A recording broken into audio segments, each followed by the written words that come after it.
رہی ہیں میاں کا، اگلا بھی جانتا ہے، لیکن بہرحال جھوٹ تو ہو گیا نا، جھوٹ تو ہو گیا.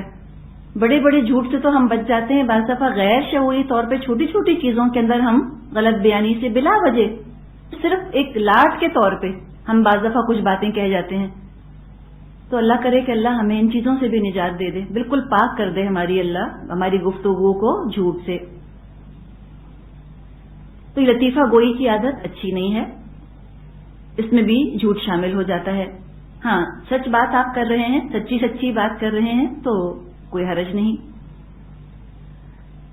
اچھا، بعض سچے واقعات ہوتے ہیں جو بالکل لطیفہ سا بن جاتے ہیں، تو وہ لطیفے کی کیٹیگری میں تو چیز نہیں آئے گی، وہ چیز سچی تھی، سچی بات تھی، اور ایک لطیفے کی طرح اس کو بیان کر دیا جاتا ہے. تو اس کی گنجائش ہے، اس کی اجازت ہے، لیکن گھڑ گھڑ کر لطیفے بنانا اور باقاعدہ محفلیں سجانا، اور ہمارے ہاں تو یہ رواج ہو گیا ہے کہ باقاعدہ لطیفے سننے کی محفلیں سجائی جاتی ہیں. کسی پروفیشنل کو بلایا جاتا ہے جو کہ اس طرح لطیفے سناتا ہے لوگوں کو، تو وہ بھی جھوٹ کی مجلس، جھوٹ کی محفل ہو جاتی ہے. پھر ایک وجہ ہے ہر سنی سنائی بات آگے بیان کر دینا. صحیح مسلم میں روایت ہے، نبی اکرم صلی اللہ علیہ وسلم نے فرمایا، کفا بالمرء کذبا ان یحدث بکل ما سمع. کسی انسان کے جھوٹا ہونے کے لیے یہی کافی ہے کہ ہر سنی سنائی بات آگے بیان کر دے، یعنی افواہیں پھیلانے کا باعث بنتا ہے انسان. پھر یوں حتی الامکان اپنی طرف سے تصدیق کرے پہلے بات کی، پھر اگر ضرورت ہے تو بات کو آگے بیان کرے، ورنہ نہ کرے. سنی سنائی بات کی جو ہم بات کر رہے ہیں اس میں بھی وضاحت کی ضرورت ہے. مثال کے طور پہ سورج دنیا سے اتنے میل کے فاصلے پر ہے، یہ سنی سنائی بات ہے. آپ نے ناپا ہے؟ کسی نے نہیں ناپا نا. لیکن جب سائنٹسٹ ہمیں کوئی بات بتاتے ہیں یا اس پیشے کا ماہر ہمیں کوئی بات بتاتا ہے تو پھر ہم تو اس کی بات پہ یقین کرتے ہیں. تو اس سنی سنائی بات میں یہ نہیں کہ اب آپ کہیں کہ اچھا میں کیسے کہہ دوں کہ سورج جو ہے وہ دنیا سے اتنے میل پر ہے، وہ تو سنی سنائی بات ہو گئی اور پھر میں تو جھوٹی ہو جاؤں گی اس کے اندر. تب یہ تو نہیں ہو سکتا نا. آپ میں سے کسی نے گریوٹی میجر کی ہے کھڑے ہو کر، کس رفتار سے چیز گرتی ہے زمین کے اوپر، یا آپ نے ناپا ہے زمین کا سرکمفرنس؟ تو سب جیوگرافی آپ نے سائنس فائنس سب پڑھنے سے انکار کر دیا کہ نہیں ہم سنی سنائی باتیں نہیں پڑھتے، یہ تو سب جھوٹی باتیں. تو پھر جاہل بن کر بیٹھے رہیں. ڈاکٹر بتاتا ہے کہ آپ کو یہ بیماری ہے، اب ہم کہتے ہیں سنی سنائی بات پہ کیسے یقین کریں، دکھاؤ مائکروسکوپ میں کیا ہے.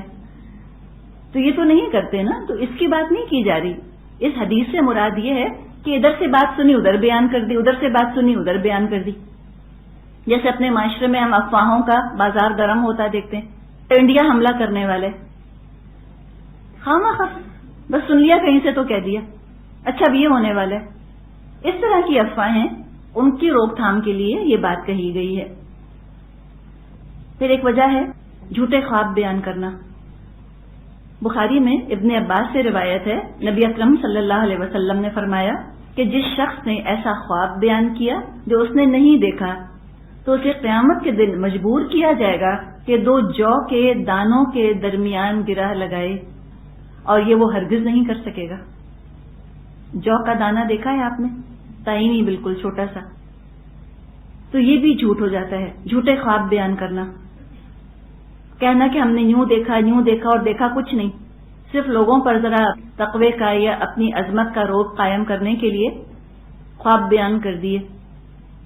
اول تو زیادہ خواب بیان کرنے سے ویسے انسان کو پرہیز کرنا چاہیے، اور اگر کبھی خواب بیان کریں تو پھر حاشیہ آرائی نہ کریں، ایمبرائڈری نہ کریں خوابوں کے اوپر. جتنا دیکھا ہے اتنا بیان کر دیں. اب مثال کے طور پہ آپ کہیں گئی تھی پکنک منانے کے لیے، بڑا اچھا سا فارم تھا. اب گھر آئی تو آپ کو خواب میں باغ نظر آ گیا، اسی کے پورا دن جو دیکھا تھا. اب کہاں ہے باغ؟ دیکھا اچھا جنت. اب کہا صبح اٹھ کے کہ بس کیا خواب میں نے دیکھا، ہری بتی جل رہی تھی، میں سفید دوپٹہ پہن کے بیٹھی تھی، ایک لمبی سی داڑھی والے بزرگ گئے مجھے ایک باغ میں لے گئے، ایسے نہریں وہاں بہ رہی تھیں. پتہ نہیں کیا مطلب ہے اس خواب کا. لوگ کہیں گے بھئی آپ نے جنت دیکھی ہے خواب میں، اور کیا مطلب ہے اس کا؟ تو یوں اپنے آپ کو جنتی ثابت کرنے کے لیے ایسے فینسی خواب بیان کرنا، ضرورت کیا تھی اس کی؟ کوئی خوابوں کی وجہ سے جنت میں داخل ہوگا؟ اگر اتنا آسان ہوتا تو ہم سب سو رہے ہوتے اس وقت. ہم کیوں کلاس میں بیٹھتے؟ سلیپنگ پلس کھائیں اور خواب دیکھیں اور مزے کریں اور ٹھنڈے ٹھنڈے جنت میں پہنچ جائیں سوتے سوتے. تو خوابوں سے اور سونے سے کوئی جنت میں نہیں پہنچتا. اور کسی کا تقوی، کسی کی بزرگی، کسی کی نیکی اور انجام خوابوں سے نہیں پتہ چلتے، عمل سے پتہ چلتے ہیں. تو خواب جو دیکھیں زیادہ اہمیت مت دیں ان کو. ایک تو خوابوں کی تعبیر بھی ہم چاہتے ہیں اور خوابوں کی تعبیر ہوتی بھی ہے، کوئی شک نہیں ہے اس کے اندر، لیکن زیادہ خوابوں پر فوکس کرنے کی ضرورت نہیں. یا دیکھا ہے خواب بیان کرنا چاہتے ہیں، جتنا دیکھا ایگزیکٹلی اتنا بیان کر دیں، آپ کو خود مایوسی ہوگی کہ ہیں یہ کیا دیکھا تھا.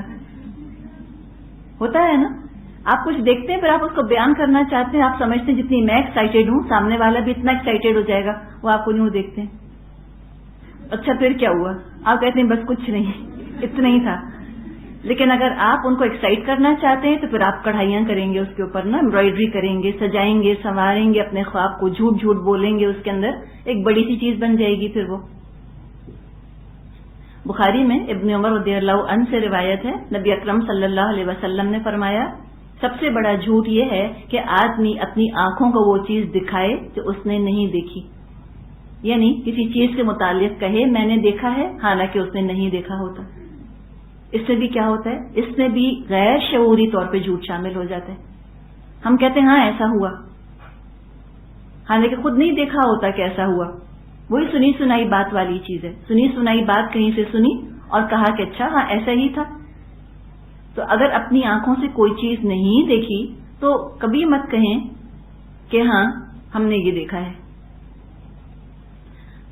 پھر ایک اور وجہ جو کہ بہت پسندیدہ ہے ہم سب کے نزدیک جھوٹ کی، وہ ہے جھوٹی تعریف.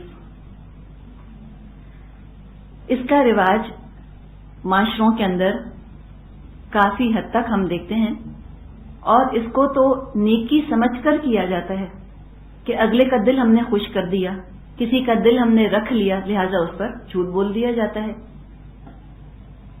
مثال کے طور پہ اب کوئی تھی اوور ویٹ خاتون، اوور ویٹ تھی لیکن اچھی تو لگتی تھیں، چلو فریش تو لگتی تھیں. جتنا چربی ہوتی ہے اتنی کھال کھچتی ہے نا، وہ خوب چمکتی ہے کھال انسان کی. پھر اچھا صحیح ہے، لیکن چلو اوور ویٹ تھی.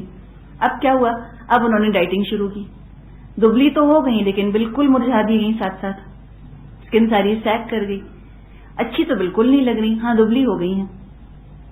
لیکن جب لوگ دیکھتے ہیں کسی کو، اب کہتے ہیں بیچاری نے کتنی محنت کی نا، 20 پاؤنڈ وزن کم کیا. کہتے ہیں تم تو اتنی ینگ لگ رہی ہو، بالکل لگتا ہے ان میرڈ ہو، شاید تمہارے تو رشتے آنے والے ہیں.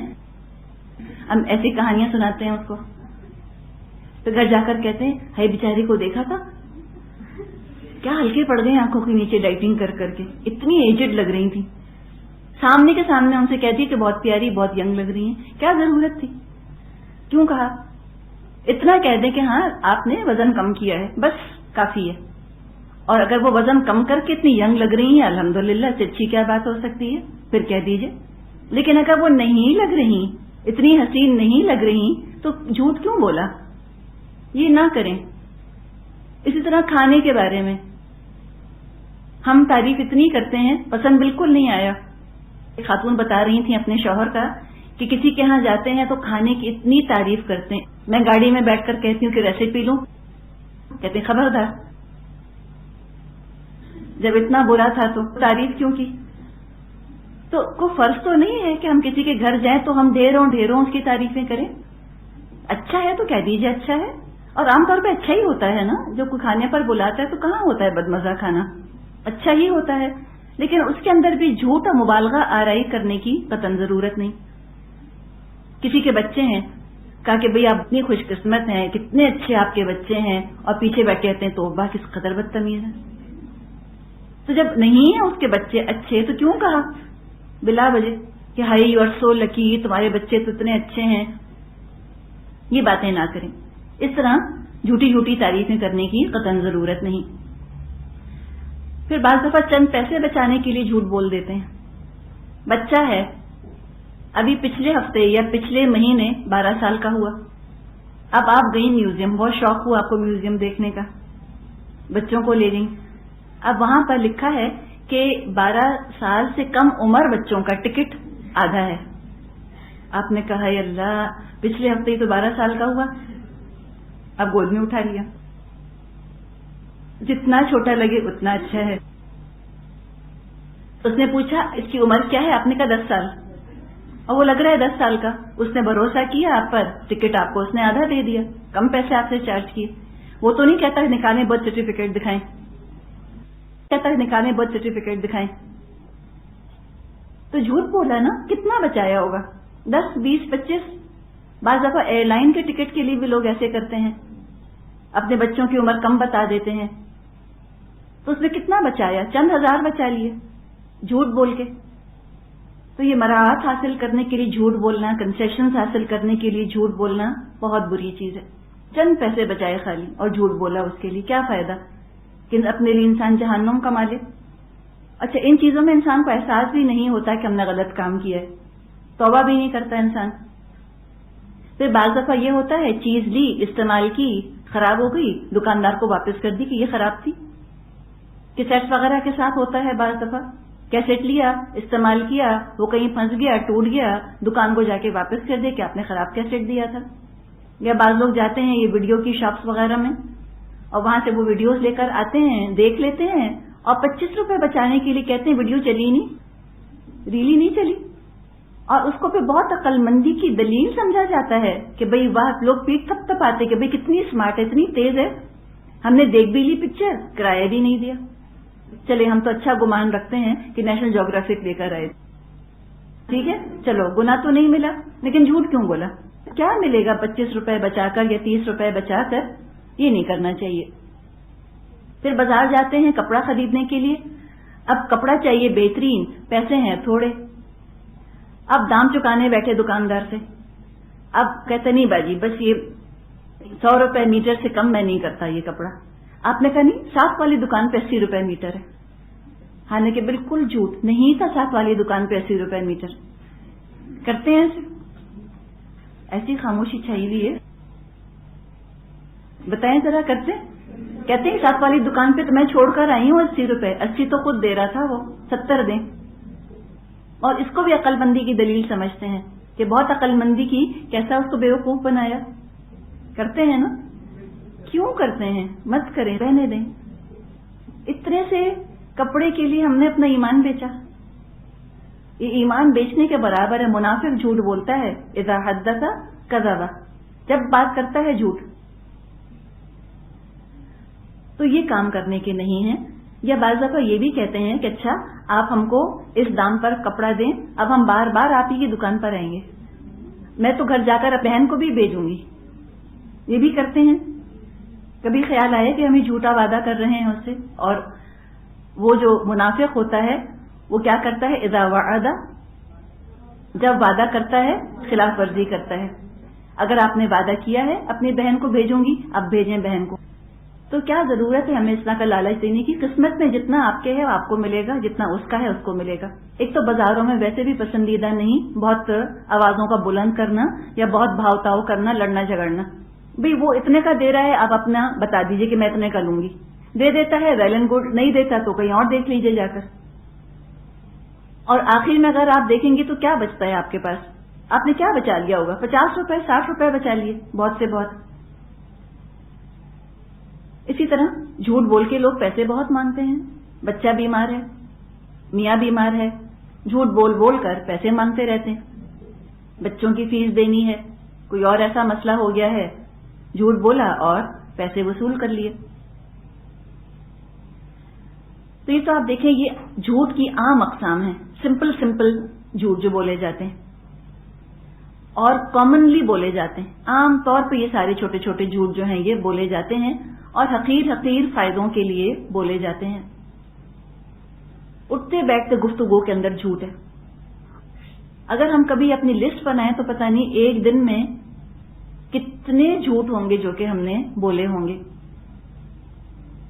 کچھ لوگ اتنا جھوٹ بولتے ہیں کہ انہیں خود سچ اور جھوٹ کی پہچان نہیں رہتی. کمپلسو لائرز, جو موقع دیکھتے ہیں اس موقع کے حساب سے کوئی بات بنا دیتے ہیں. کوئی ملنے والا آیا, اس نے کہا کہ آپ ہمارے گھر ملنے نہیں آئی اتنے دن سے.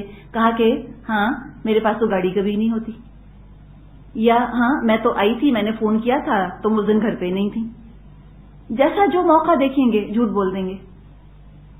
احساس بھی نہیں ہوتا کہ ہم جھوٹ بول رہے ہیں، اتنا جھوٹ بولتے ہیں چھوٹی چھوٹی چیزوں کے اوپر.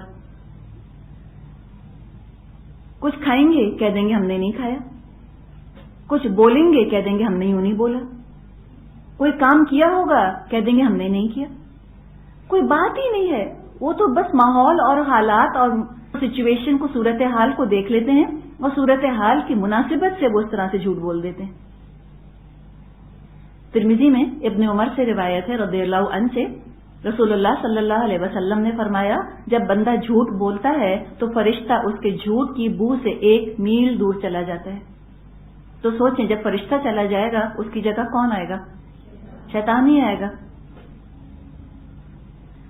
اچھا، اب کچھ جھوٹ ہیں جو کہ باقاعدہ پیشہ چلانے کے لیے، یعنی پروفیشنلی یا پروفیشنل لیول پر بولے جاتے ہیں. ایک زمانے میں سلسلہ شروع ہوا تھا جھوٹی احادیث گھڑنے کا. نبی اکرم صلی اللہ علیہ وسلم پر جھوٹ گھڑا.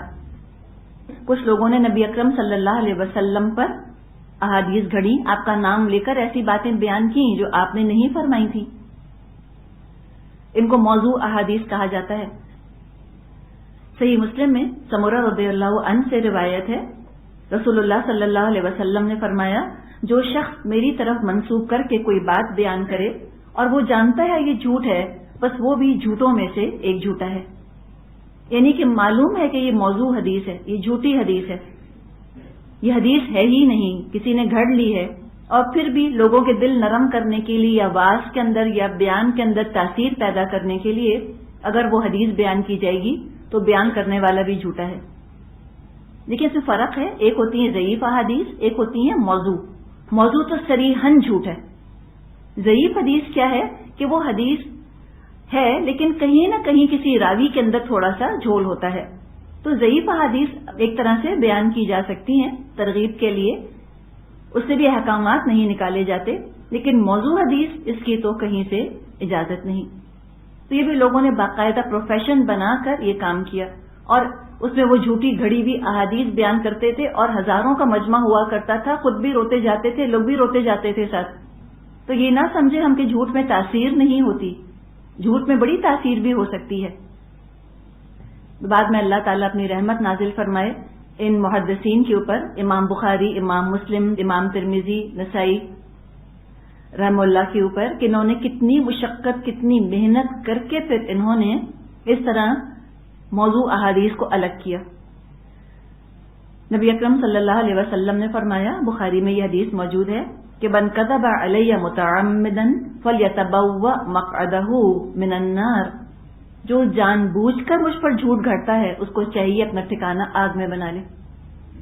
اتنا بڑا گناہ ہے جھوٹی حدیث گھڑنا، یا کسی چیز کو جو کہ حدیث نہ ہو حدیث کہہ کر بیان کرنا، یا جو چیز اللہ کے کلام میں نہ ہو اس کو اللہ کے کلام کا حصہ کہہ کر بیان کرنا. یہ بڑی جرت ہے. بعض دفعہ لوگوں نے تفسیر پڑھی ہوتی ہے، تفسیر سنی ہوتی ہے. اب تفسیر میں تو ادھر کی ادھر کی کئی باتیں ہوتی ہیں نا. ایک قرآن کی آیت ہے، اس کی تفسیر ہو رہی ہے، کئی قصے آ جائیں گے اس کے اندر. بعض دفعہ لوگ ان قصوں کو کہتے ہیں کہ قرآن میں لکھا ہے، یہ قرآن میں لکھا ہے. وہ قرآن میں نہیں لکھا، ہم اپنی طرف سے اگر ایڈیشن کریں گے تو ہم نے تو جھوٹ گھڑا اللہ کے اوپر. فمن اظلم ممن كذب على الله وكذب بالصدق اذ جاءه اليس في جهنم مثوى للكافرين. اس شخص سے بڑا ظالم کون ہوگا جس نے اللہ پر جھوٹ باندھا اور جب سچائی اس کے سامنے آئی تو اس کو جھٹلا دیا. کہ سچ کو جھٹلا دینا اور جھوٹا دعویٰ کرنا نبوت کا، یہ بھی لوگوں نے کام کیا. اسی طرح لطیفوں کی جو ہم بات کر رہے تھے اس میں بھی اتنی جرت ہو جاتی ہے لوگوں کی کہ وہ باقاعدہ ڈائیلاگز بیان کرنے لگتے ہیں جو اللہ اور کسی بندے کے درمیان ہوئے. آپ نے سنے ہوں گے کہ فلاں پریزیڈنٹ اللہ تعالیٰ سے مل لیں گے، انہوں نے اللہ سے یہ کہا، اللہ نے ان سے یہ کہا، پھر اس نے اللہ سے یہ کہا، اللہ نے اس سے یہ کہا. جھوٹ، اللہ پر جھوٹ گھڑ رہے ہیں.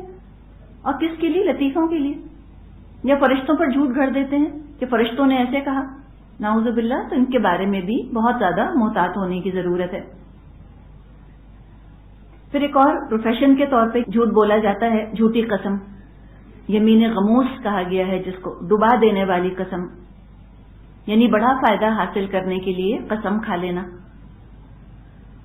بخاری اور مسلم میں عبداللہ بن مسعود رضی اللہ